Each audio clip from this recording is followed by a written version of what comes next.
Hey guys, so I'm back for part 2 of the questions and answers video, even though there are gonna be additional parts because I can't answer all questions in one video just because it would be far too long because you guys had lots of questions, and as you know, I love to talk, so my videos tend to be really long. If you didn't catch part 1, I had my husband come in and join me for that video, and we covered questions related to marriage, family, and relationships. So if you want to see that part of the video, definitely click below for a link, and I'll leave a link here too so you can click this up if you're watching this on your computer. But I'm gonna jump into the first part of my questions. I'm gonna do this alone, so bear with me. Yeah, it's just me. So we said that my husband would not be doing my makeup. That's not an option. We're not doing that. And then people were like, oh, so you should do his makeup. No, my husband doesn't wear makeup. He will not wear makeup, and I'm not gonna apply makeup on his face. It's just not, no, it's just not something we're into. We don't do that, so that won't be happening either. I'm sorry. And about the question with my mom, if I'll do a video with her, she'll probably pop up in a vlog if I can get a chance to do that sometime this summer. She'll probably pop up in a family vlog. I wanted to do something where I could just show my family a little bit, just nothing crazy, just little shots of my family, and you would probably see her in that. So I don't think she would have the time or care to do a video with me on YouTube, like a mother-daughter video. We wouldn't be able to coordinate that too, or schedule that too easily. So that probably won't be happening, but I'll probably try to get her in a vlog video. So now I'm just gonna move on to my questions, yeah, after I blabbed a little bit. So the first set of questions relate to my Jamaican background and growing up. And I just wanna start with a synopsis of my Jamaican background. I am 100% Jamaican. I grew up in Jamaica. I left when I was 18, so I completed high school. I was pretty much an adult when I left Jamaica. So everything about me is Jamaican. That's what I grew up with. That's how I grew up. So when people say things like, I heard somebody say that I was pretending when I would use my Jamaican accent. Oh, where did she get the accent? She's acting like she's hood or she's ghetto or something. I'm like, wait a minute. Jamaican isn't hood or ghetto, it's just our dialect. It's what we use, so you can go screw yourself. And I'm not pretending to be Jamaican. I am fully Jamaican. And the accent that I have, people always ask me about that, how it's so easy for me to slip into this Jamaican accent. I really don't know. I can slip into the Jamaican accent and slip out into the American accent and then slip into patois because, alright, now, if I talk like this, if I use my strict Jamaican accent with the English, I can speak English in a Jamaican accent, which you're going to hear a certain different pronunciation of certain words. The way I enunciate, my tone is going to be a little bit different if I speak Jamaican English, like I'm using my Jamaican accent to speak English. That's going to be a little bit different. And then if I go into the patois now and say, Lord God, or what is Lord Jesus, or what am I talk about, oh, me not have no accent, and it's different. And then I go into the American accent, and I don't know how I do it. And it's weird because when I'm around my Trini friends, I switch into Trinidadian accent. Me no know, me just weird like that. So that's a little synopsis, not so little, but let's move on to the questions. Petra L said, when last you go to Jamaica? I went to Jamaica December 2012. After we got married, we went to Jamaica in the Christmas time. We had a little bit of a vacation. I went down so my husband could meet my aunt. That's like my mother. I grew up with her. So he met my aunt and we hung out and we went to see his family as well. So that's the last time I went, and I'm expecting to go sometime this year, probably in August. That's what we're aiming for, but we'll see. When will you finish? When will you visit Jamaica soon? That's Desi GT. Like I said, this year sometime, probably in August. Kay Burton also asked the same thing, and Nicole Parchment also said the same thing. When am I coming back to Jamaica, and if so, will I be doing a meet and greet? Probably not. Meet and greets are very difficult to organize and just, you know, work out the details and the kinks. And really, I go to Jamaica to see my friends, my family, and to relax. So we'll probably be in the grill somewhere, and then I'm going to Spanish Town to see my friends. But probably not going to be doing a meet and greet. Sometime in the future though, like probably not this year, but next year or the year after, I'll probably do a meet and greet in Jamaica when I can plan and organize a trip better. I'll probably do that with Diva. Diva does makeup here on YouTube. Sharika Kelly also said, when I'm planning, I am not planning to move back to Jamaica. If that's the question, I'm not moving back to Jamaica. It's just the situation there with the violence. Although, I mean, in the tourist areas, if you're a tourist and you're going to visit Jamaica, it's a different setup. But when you're living in like the town and there's a lot of gang situations going on, and I'm just the economic situation as well, I wouldn't move back to Jamaica to live. I definitely have to visit all the time, but not to live. Where in Jamaica was I? I lived in Spanish Town, St. Catherine. I went to school in Kingston, so that answers that. That's Simone 12020. That's when she asked, are you still going to move somewhere else? Where in Jamaica are you living? Yes, I'm going to move somewhere else in the future, but the plans have been pushed off a little bit, and I'll answer that a little bit later because there are more questions about that. Vadato 889. Vadato. Do you think you and your husband will ever move back to Jamaica? No. We just answered that. How long have you been in the States? I have been, that's K Miss Thang. I have been in the States since I was 18, so that will make 13 years I've been in the States. And what part of Jamaica am I from? I grew up in Spanish Town, like I said. What age did I come to the US? At 18. I was almost 19. That was from Beauty Times Fashion Times Style. Addy52286 said, did you grow up in a religious home, and how often do you go home? I did not grow up in a religious home. It sounds bad. A lot of Jamaican homes are religious, but I didn't grow up in a religious home, and a majority of that is because I didn't live with my parents. That sounds weird. I didn't live with parents. I didn't have since I was about 8 or 9. My mom came here and my dad wasn't around, and I grew up with my brothers and a housekeeper, and we had a guardian that came by, but we grew up alone, which sounds really weird when I tell people that, but yeah. And we weren't like forced to go to church or anything. I went to Sunday school, but it wasn't like it was a religious, like we were all strict and everything. So how often do I go home? I try to go home at least once every 2 years. I have been able to do that since I've been here. I want to do it every year, but sometimes my vacation I go other places, so I don't always go back to Jamaica, but once every 2 years at least. That was from, yeah. Sunshine 3640 says, what was your favorite meal growing up as a child, and do you have a signature dish that your family and friends love for you to make? Would you consider doing a demo for us if time permitted?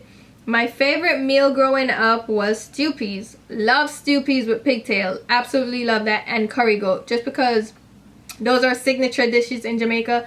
Those were my favorites. And my signature dish, I think my family would say I make curry chicken a lot, which is hilarious. My husband would say I make chicken steak a lot.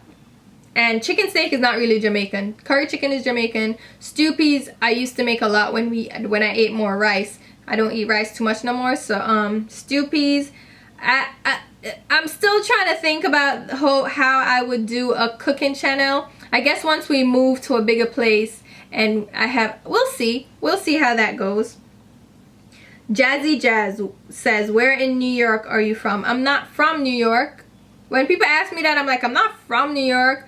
But when I came here, I was in Brooklyn for 4 years. That's where I lived, and I went to school in New York City, Manhattan. And that's where I was for 4 years. And now I live on Long Island, which is the suburban area, you know, of New York City.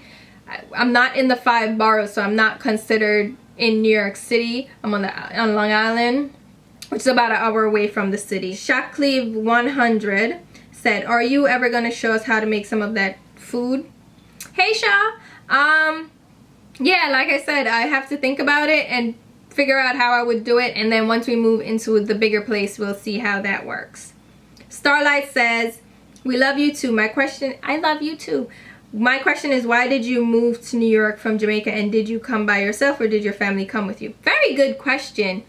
I moved from Jamaica because, alright, the majority of my family is here, and right now there are 2 aunts left and a couple of cousins left in Jamaica from my family, from what I consider my immediate family. It's not my immediate family, but what I consider my immediate family, my aunts and my uncles and my cousins from my grandmother. They were all pretty much here already, and then my mom came here, and then I had to come behind her. I mean, of course, I'm not going to be left there, but the majority of my family is here. My brothers are here, my nieces and nephews, my mother, my aunts, my uncles.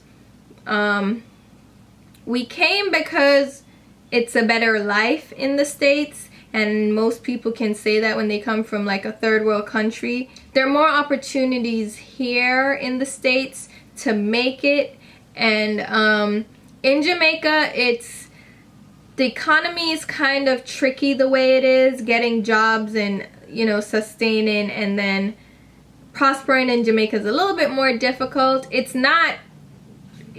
can be done. A lot of my friends do it right now, but it's just that it was a little bit more difficult, and the violence too was not the best thing to be around. So it's for a couple of reasons, mostly for prosperity, honestly. And my family is here, yes, as I mentioned before, they're all here. So the next set of questions are all related to my school and education. Shannon Carter, we answered your question, and I remember that we answered a question in the last video. Which high school did you go to in Jamaica? I went to Wilma's High School for Girls, or Wilma's Girls High School. Lodge up on yourself, Age Quadagis, till I die. Miss Arson represent. I'm being loud, raucous, and ordinary now. She wouldn't approve, but I went to Women's High School for Girls. Tommy Kosher says, what's your educational background and career you've chosen? I have my educational background. I have a BS, a Bachelor's of Science in Electrical and Computer Engineering. And my career, right now I'm an electrical engineer, and I'll get into that more in the career section of the questions, because there's a little bit more that I can talk about when it relates to my career. Wanda Thomas said, did you pledge a sorority when you were in college? And she says, yes, ask hubby to make a guest appearance in upcoming video. I love you two together. Thank you, Wanda. Thanks. Thank you, Wanda. No, I didn't pledge a sorority in college. Actually, I thought about it, and I actually went to one of those, what do you call it? Like initial meetings. They had a sorority, and they had an initial meeting where they met with girls that were interested, and they were talking about how you pledge and what you go through and the rushing stage, and they were like, oh, we can do this tea and we can talk, and I'm like, who is it? What? No, you got the wrong person. It was just not my thing. It was not my vibe. Like, they thought they could come at me side, but no, me fight on cause people. So I was like, no, I couldn't do it. I really wasn't interested. Ade 52286 again, and Sahara 29 2000. Ade said, you mentioned that you may go for your MBA. Are you still considering a master's degree, and where did you go for undergrad? I went to New York Institute of Technology, and there are a few campuses. I went to the New York City campus. That's by Columbus Circle, 59th Street. That's where I went for undergrad.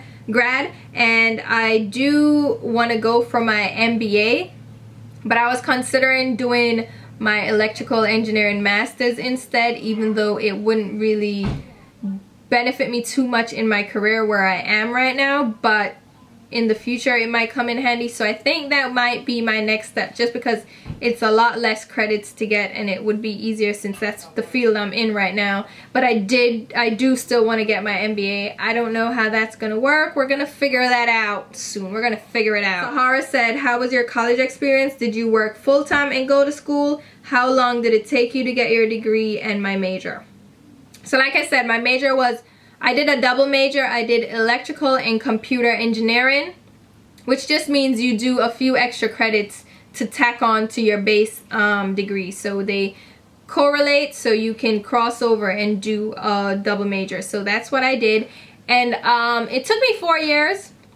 I did my degree in 4 years. I wasn't gonna spend any longer than that. So I took more credits than the typical 12 credits a semester. People took only 12 credits. I was like I took a minimum of 15 credits a year.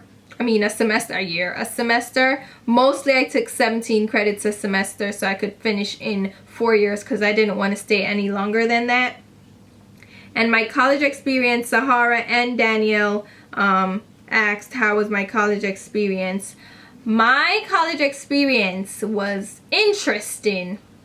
It started out a little bit tricky because when I came here in 2001 October. I was supposed to come in September, but September 11th happened. It was a big shakeup, very tragic event, and it delayed me coming here. So I came here in October of 2001, and so I couldn't start school until the spring semester of 2002.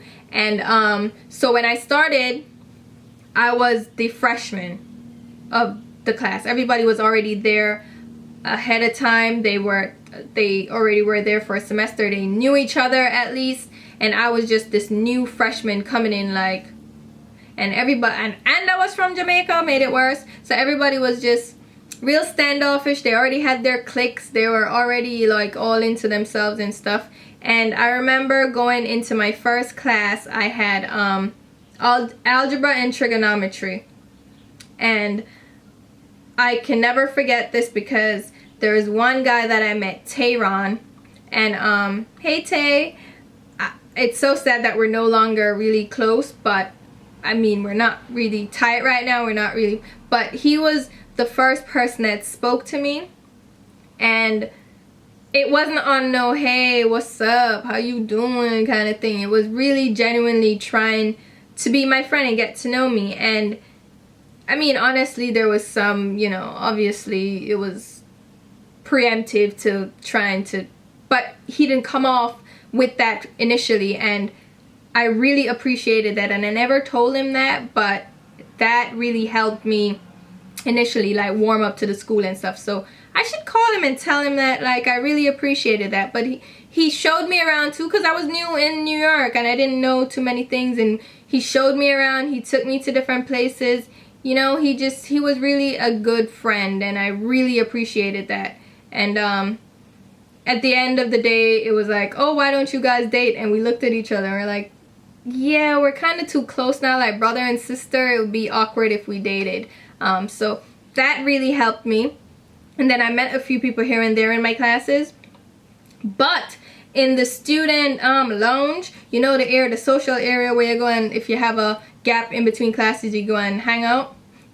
These people were very cliquey, and you had the popular kids. And I was new, and new girls, you know how new girls are, especially if you aren't bad looking. Guys will always come up to you and try to talk to you, especially at that age. Like college, that's just how it is. And I was new. They already spoke to all the other girls them already. So me knew them, come talk to me. So I couldn't sit in peace without a guy coming up to me and talking to me. And I usually was reading a book. I could be reading, I could be eating. Somebody would always come up to me, and I was like, oh God, here we go. And I wasn't gonna be the bitch and just be like, yo, go away from me. I would, you know, be like, yeah, hi, yeah, until they got the hint and went away. And this Crosses boy, Crosses was like, oh, there's this guy I liked. And the Crosses boy gonna tell him, say, oh, you need to take a number and join the line because she has men going in and out. And I'm like, oh, Who is he talking about? Him have the got me all the way effed up. He don't know who I am.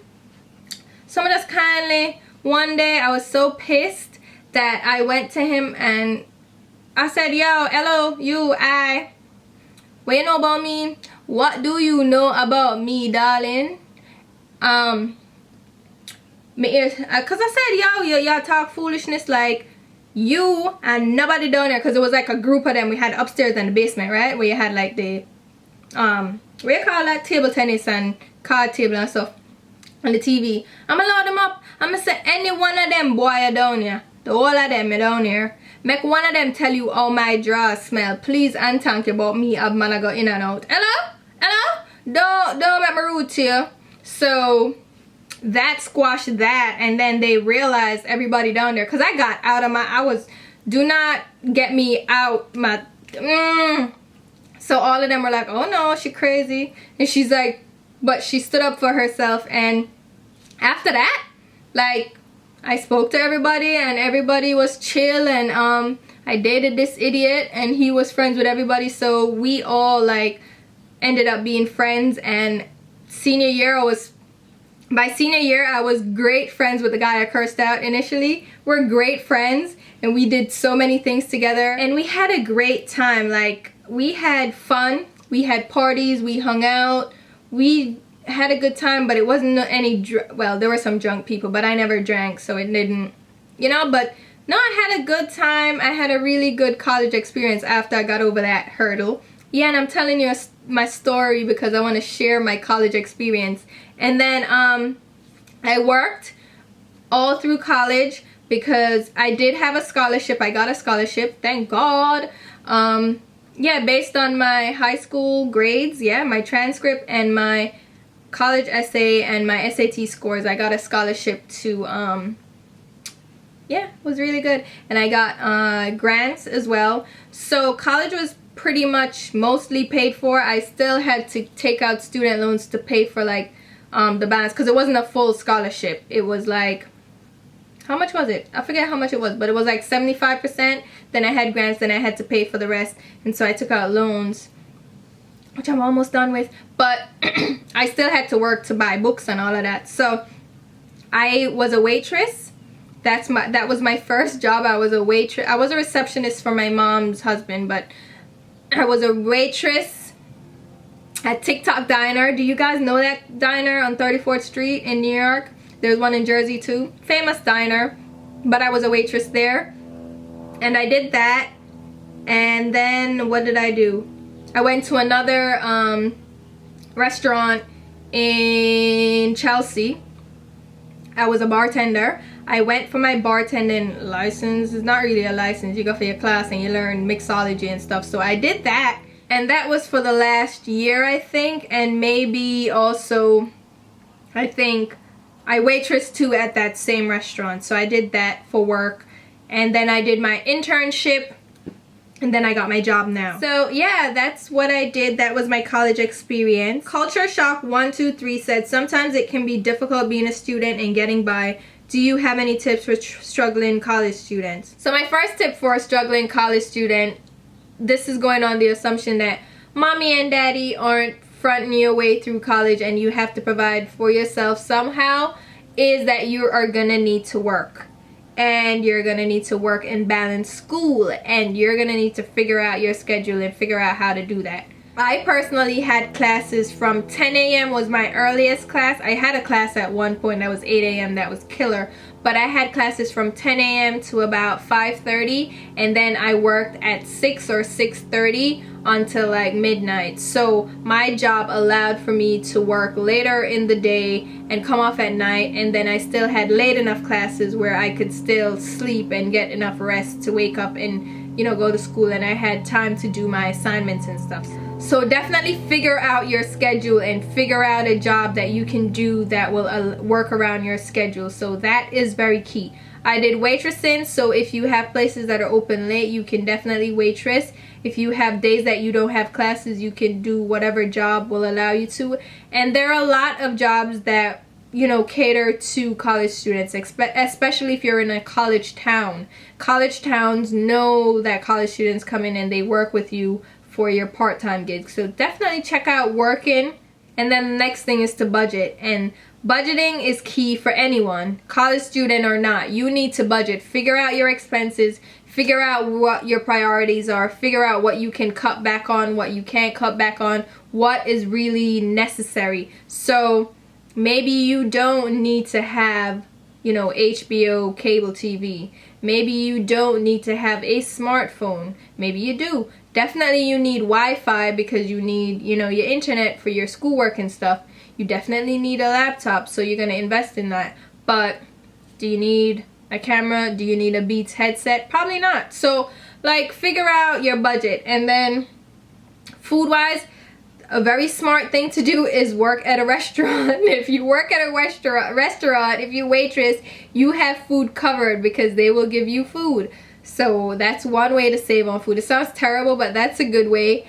And do little odds and end jobs that can get you a little extra money. So if your parents, like say your parents' friends want you to babysit, get that extra money. If they want you to do whatever, just get that extra money. Except don't go on the pole. I don't recommend doing that unless, I don't know, that's up to you. But like, figure out different ways to make money while you're in school. Tutoring, make money from that. Librarian, make money from that. If you're really good at something, like you're really good at PowerPoint presentations and you know your classmates need that, let them pay you. So different things like that. And don't worry about it too. Like, things will get better, so you don't have to wear the latest shoes and the latest handbag and the, cause I throughout college was in Payless and what do you name, Rainbow, and those places getting cheap clothes, cheap clothes. Like, everything was on sale, everything was cheap. I had one jacket for the whole winter. It wasn't a style and switch out jacket. I had one jacket and one pair of boots, and that was coming up from Jamaica too, where I wore a uniform to school. So I wore one pair of shoes, and I was used to that. And I did that, and it didn't bother me because you know what? You have all the time in your adult life, once you establish yourself and get your career, to splurge on yourself, honey. So, you know, you'll get through it. Just focus on school, focus on your classes, and keep that GPA above 3.0 because it will work out better for you in the long run. So that's my advice. So I'm gonna cut this video here with those two topics in mind. Hopefully you guys found this entertaining. Hopefully I answered most of your questions. And stay tuned for the other videos that will answer the remainder of the questions. And I'll leave a list of the videos below once they get uploaded. So thank you guys so much for watching, and I'll talk to you soon. Bye!